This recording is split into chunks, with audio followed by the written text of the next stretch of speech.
Hello hi. Welcome back to my channel.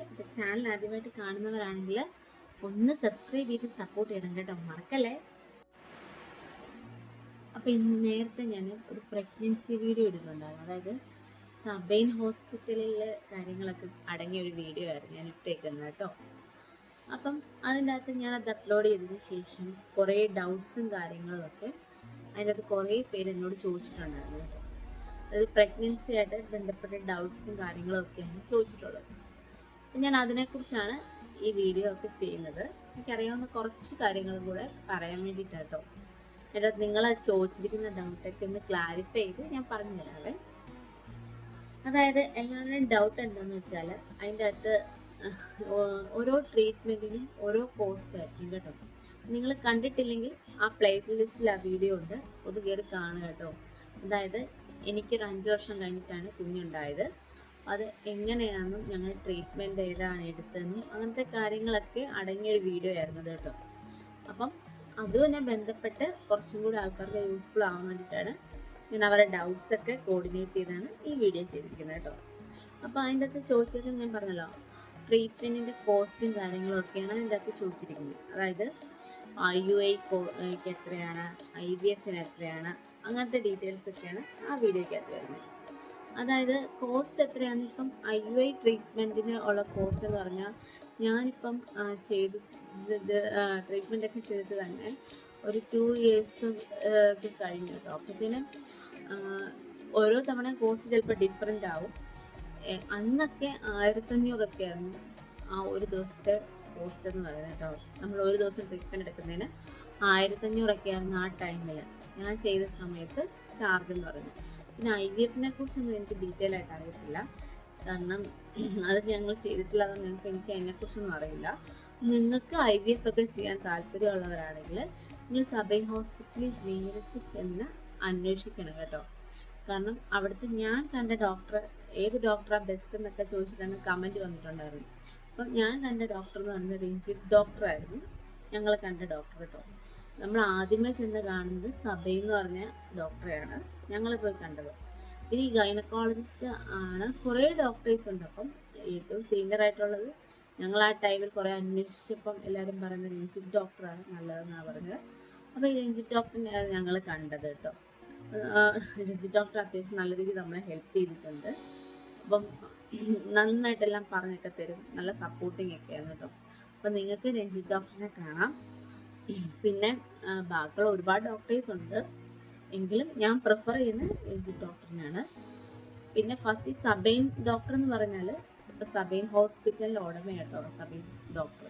അപ്പോൾ സബൈൻ ഡോക്ടറിനെ കാണാൻ നിങ്ങൾക്ക് വളരെ യൂസ്ഫുൾ ആയിരിക്കും. കാരണം നമുക്ക് ഏത് ട്രീറ്റ്മെൻ്റ് ആണ് വേണ്ടത് അങ്ങനത്തെ കാര്യങ്ങളൊക്കെ പുള്ളി സജസ്റ്റ് ചെയ്ത് തരും ആദ്യം നമ്മൾ ചെല്ലുമ്പോൾ തന്നെ. അപ്പം പക്ഷെ പുള്ളിനെ കാണാൻ ഭയങ്കര പാടാണ്. ഞാനത് മുമ്പത്തെ വീഡിയോയ്ക്ക് അത് പറയുന്നുണ്ട്.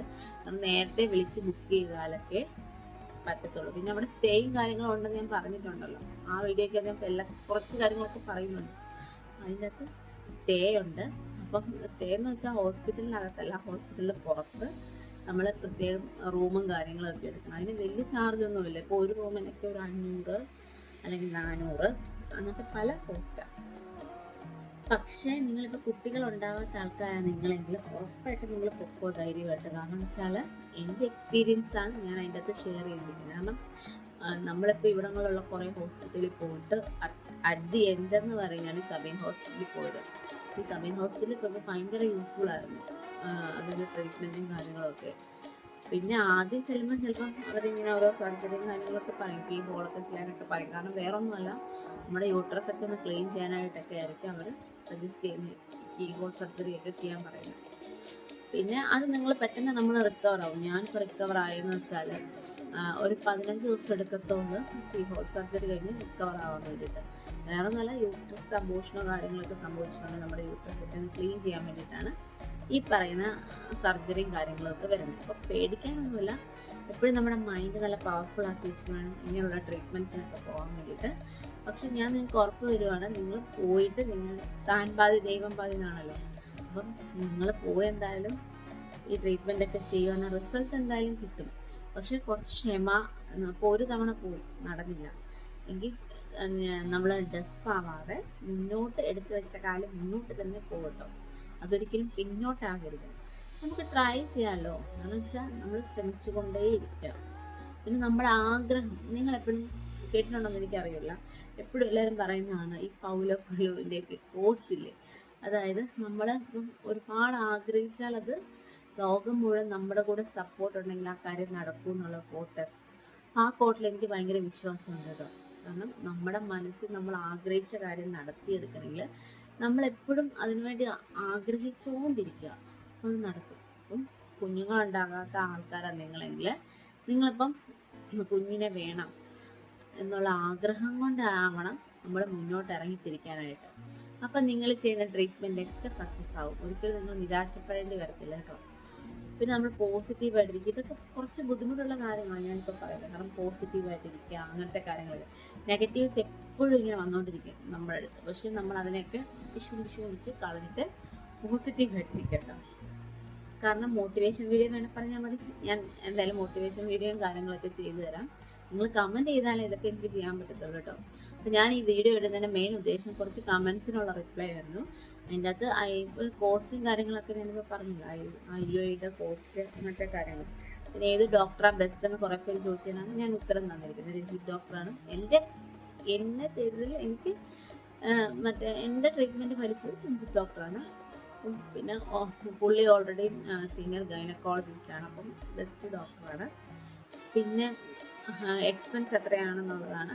ഫുൾ ട്രീറ്റ്മെൻറ്റിന് എല്ലാവർക്കും പല ട്രീറ്റ്മെൻ്റ് ആയിരിക്കും. ഇപ്പോൾ എനിക്കാണെങ്കിൽ ഞാൻ ചൂസ് ചെയ്ത IUI ട്രീറ്റ്മെൻ്റ് ആയിരുന്നു എനിക്ക്. പിന്നെ അല്ലാതെ ഫസ്റ്റ് നോർമൽ ട്രീറ്റ്മെൻറ്റ് ചെയ്തു. പക്ഷെ ഞാൻ നിങ്ങളോട് മറ്റേ വീഡിയോയ്ക്ക് അത് പറഞ്ഞിട്ടുണ്ട്. കാരണം ഓൾറെഡി എനിക്ക് ഫസ്റ്റ് സഭയിൽ പോയിട്ട് ആയായിരുന്നു നോർമൽ തന്നെ. അപ്പം ചെയ്തിരിക്കുന്ന ട്രീറ്റ്മെൻറ്റിൻ്റെ ഇതെന്ന് വെച്ചാൽ നമുക്ക് ഓൾറെഡി നോർമൽ ട്രീറ്റ്മെൻറ്റ് ചെയ്തു, പക്ഷേ 2 പ്രഗ്നൻസി നടന്നു. അത് കഴിഞ്ഞിട്ടാണ് ഞാൻ IUIയിലേക്ക് വീണ്ടും പോയത്. 2 പ്രഗ്നൻസി ഉണ്ടായിരുന്നു. അവിടെ പോയിട്ട് പിറ്റേ മാസം തന്നെ അവൾ പ്രഗ്നൻ്റ് ആയി. അപ്പം പിന്നെ ഒരു 6 മന്ത് 2 പ്രഗ്നൻസി കഴിഞ്ഞിട്ട് അബോഷനായിട്ട് പിന്നെ ഒരു 6 മന്ത് കഴിഞ്ഞിട്ടാണ് പിന്നെ IUI വീണ്ടും ചെയ്ത് വീണ്ടും രണ്ടാമത് സബൈനി വെച്ച് പ്രഗ്നൻ്റ് ആയത് കേട്ടോ. അപ്പം അതാ ഞാൻ പറഞ്ഞ സബൈനി പോയിട്ട് പിറ്റേ മാസം തന്നെ എനിക്ക് റിസൾട്ട് വന്നായിരുന്നു. പക്ഷേ ഈ പറഞ്ഞ 2 പ്രഗ്നൻസി ചെയ്ത ആരുടെയും കുഴപ്പമില്ല, അങ്ങനെ വളരെ റെയർ കേസാണ്, പക്ഷെ അങ്ങനെ വന്നായിരുന്നു. അപ്പം അങ്ങനെ കുറേ സഫറിങ്സ് എല്ലാം ചെയ്താണ് അറ്റ് ദി എൻഡ് റിസൾട്ട് കിട്ടിയത്. അപ്പം ഞാൻ ഹാപ്പി ആയിട്ടൊക്കെ ഇരിക്കുന്നു. അപ്പം ഞാൻ ഈ വീഡിയോ നേരത്തെ വീഡിയോ ഒക്കെ ചെയ്ത് നിങ്ങൾക്ക് ആർക്കെങ്കിലും യൂസ്ഫുൾ ആവാൻ തന്നെ. ഒരുപാട് പേരിങ്ങനെ ഹോസ്പിറ്റൽ അന്വേഷിച്ച് നടക്കുന്ന ആൾക്കാർ കാണുമല്ലോ, അത് 5 വർഷമായവരും 10 വർഷമായവരും ഒക്കെ. അപ്പം ഞാൻ ഈ പറഞ്ഞ എല്ലാ കാര്യങ്ങളൊന്നും എനിക്ക് അറിയത്തില്ല.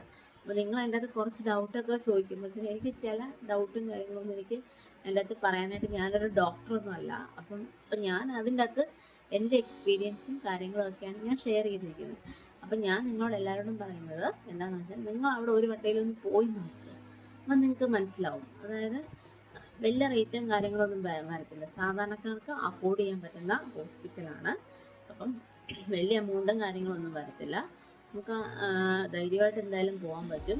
പിന്നെ ചിലപ്പം ഇപ്പം ഞാൻ പറഞ്ഞില്ല, ഓരോരുത്തർക്കും ഓരോ ബോഡി ഡിഫറെൻ്റ് ആണ്, ഓരോരുത്തരുടെ സ്റ്റേജസ് ഡിഫറെൻ്റ് ആണ്, ഏജ് ഡിഫറെൻ്റ് ആണ്, അങ്ങനെ എല്ലാവർക്കും പല കാര്യങ്ങളാണ്. അപ്പം പിന്നെ ഏജൊക്കെ കുറവുള്ളവർക്കാണെങ്കിൽ പെട്ടെന്ന് റിസൾട്ട് വലിക്കും, ഏജ് കൂടുതലുള്ളവർക്കാണെങ്കിൽ ചിലപ്പോൾ കുറച്ച് ടൈം എടുക്കും. എങ്കിലും നമ്മളിപ്പം ഒരിടത്ത് പോയാൽ അവിടുത്തെ ട്രീറ്റ്മെൻറ്റ് കുറച്ച് നാൾ നമ്മൾ കണ്ടിന്യൂ ചെയ്തിട്ട് മാത്രമേ അത് സ്റ്റോപ്പ് ചെയ്യാവുള്ളൂ കേട്ടോ. അതുകൊണ്ട് ഞാൻ പ്രത്യേകം പറയാം നിങ്ങളോട്. കാരണം എന്താണെന്ന് വെച്ചാൽ നമ്മൾ ഇടയ്ക്ക് നിർത്തിപ്പോയാൽ ചിലപ്പം ഒന്നിനും ഫലം കിട്ടത്തില്ല. അപ്പോൾ കുറച്ച് ഒരു 1 ഇയർ എങ്കിലും ഒരിടത്ത് പോയിട്ട് നമ്മൾ അതാണ് എങ്കിലും ആ കണ്ടിന്യൂറ്റി ഉണ്ടെങ്കിൽ നമുക്ക് റിസൾട്ട് കിട്ടത്തില്ല. അപ്പോൾ നിങ്ങൾ അങ്ങനെ എന്തായാലും ചെയ്യുക. സബൈൻ ഹോസ്പിറ്റലിൽ പോയിട്ട് ട്രീറ്റ്മെൻറ്റൊക്കെ നിങ്ങൾ ചെയ്തിട്ട് റിസൾട്ടൊക്കെ എന്നെ അറിയിക്കണം. നിങ്ങൾക്ക് പ്രഗ്നൻ്റ് ഒക്കെ ആകുകയാണെങ്കിൽ പറയണം, മറക്കരുത്. അപ്പം ഞാൻ എന്തായാലും നിങ്ങളെ സപ്പോർട്ട് ചെയ്യുന്നതെന്ന് വെച്ചാൽ നിങ്ങൾ പോകണം എന്നാണ് ഞാൻ പറയുന്നത് കേട്ടോ. കാരണം എനിക്കറിയാം ഒരുപാട് പേർക്ക് പിള്ളേരില്ലാത്തതുകൊണ്ടാണല്ലോ. കാരണം ഞാൻ ഇന്ന് വീഡിയോ അപ്ലോഡ് ചെയ്തിട്ട് നിങ്ങളൊക്കെ ചോദിച്ച കുറേ ഡൗട്ട്സും കാര്യങ്ങളൊക്കെ, അപ്പം അതിനു വേണ്ടിയുള്ള ഉത്തരമാണ് ഞാൻ ഈ വീഡിയോയ്ക്കകത്ത് പറയുന്നത്.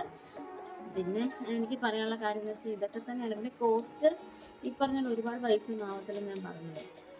പിന്നെ നിങ്ങൾക്ക് പോകുന്ന ട്രാവലിങ്ങിൻ്റെ ഇത് വരുമായിരിക്കും, കാരണം ഒരുപാട് ദൂരം ഉണ്ടല്ലോ. അപ്പം എന്നെ സംബന്ധിച്ച് ഭയങ്കര ദൂരമുണ്ട്. പിന്നെ എറണാകുളത്തൊക്കെ താമസിക്കുന്നതൊക്കെ എളുപ്പമായിട്ട് എത്താനായിട്ട്. ഞാൻ കോട്ടയമാണ്, എനിക്ക് അത്യാവശ്യം ദൂരമൊക്കെ ഉണ്ട്. പിന്നെ ഞാൻ പറയുന്നത്, നമുക്ക് ലക്ഷ്യം ഉണ്ടെങ്കിൽ മാർഗം നമുക്ക് എന്താ പറയുക, ഒരു മാർഗം നമുക്ക് എവിടുന്നേലുമൊക്കെ കിട്ടും. ലക്ഷ്യം സക്സസ് ആക്കാനായിട്ട്. അന്ന് പറഞ്ഞ പോലെ നിങ്ങളങ്ങ് ധൈര്യമായിട്ട് പൊക്കോളും. പിന്നെ നിങ്ങൾ പോകുന്നതിന് മുമ്പ് ഒന്ന് വിളിച്ചു നോക്കി അപ്പോയിൻമെൻ്റ് എടുത്തതിന് ശേഷം പോവുക കേട്ടോ. അത് മറക്കല്ലേ, അവിടെ ക്യൂ നിന്ന് നിങ്ങൾ മടുക്കും. കാരണം എന്ന് വെച്ചാൽ അത്രയ്ക്ക് തിരക്കാണ്. അപ്പം തലേന്ന് തന്നെ പോകാനായിട്ട് തലേന്ന് തന്നെ ബുക്ക് ചെയ്തിട്ട് പോവുക. പിന്നെ എല്ലാ സൺഡേസിലും ഉണ്ട് കേട്ടോ അവിടെ. അവിടെ അങ്ങനെ ഹോളിഡേയും കാര്യങ്ങളൊന്നുമില്ല, 24 മണിക്കൂറും ഡോക്ടറുണ്ട്. പക്ഷെ നിങ്ങൾ മോർണിംഗ് തന്നെ പൊക്കോട്ടോ. കാരണം എന്ന് വെച്ചാൽ നൈറ്റൊക്കെ പോയാൽ പിന്നെ ഇല്ലെങ്കിൽ നമുക്ക് ഒരു ഡോക്ടറെ ഇല്ലെങ്കിൽ പിന്നെ വേറൊരു ഡോക്ടറൊന്നും കാണണമെന്നില്ല. അപ്പം രാവിലെ പോകുന്നതാണ് എപ്പോഴും നല്ലത് കേട്ടോ. കംഫർട്ടബിളായിട്ട് രാവിലെ പോകും, അതാണ് നല്ലത് കേട്ടോ. അപ്പം എന്തായാലും അങ്ങനെയൊക്കെ ചെയ്യും. അപ്പം ഇത്രയൊക്കെയുള്ള എനിക്ക് പറയാൻ വേണ്ടിയിട്ടുള്ളത്. നിങ്ങൾ എന്തായാലും പോകുക കേട്ടോ. ബാക്കി എന്തെങ്കിലും ഉണ്ടെങ്കിൽ കമൻറ്റ് ചെയ്യുക. ഇഷ്ടപ്പെട്ട എൻ്റെ കുഞ്ഞു ചാനലൊന്ന് സബ്സ്ക്രൈബ് ചെയ്യാൻ മറക്കരുത്. നിങ്ങൾ കമൻറ്റ് ചെയ്ത് ചോദിക്കും കേട്ടോ. നിങ്ങളുടെ കമൻറ്റ്സിന് റിപ്ലൈ തരും. നിങ്ങൾക്ക് ഏത് ടൈപ്പ് വീഡിയോസാണ് വേണ്ടത്, ഈ ഹോസ്പിറ്റലായിട്ട് ബന്ധപ്പെട്ട കാര്യങ്ങളൊക്കെയാണ് കമൻറ്റ് ചെയ്താൽ മതി. നിങ്ങളുടെ കമൻറ്റ്സിന് റിപ്ലൈ ആയിട്ടാണ് ഞാൻ ഇപ്പോൾ ഈ വീഡിയോ ചെയ്തിരിക്കുന്നത് കേട്ടോ.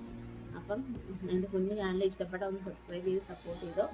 Okay, by.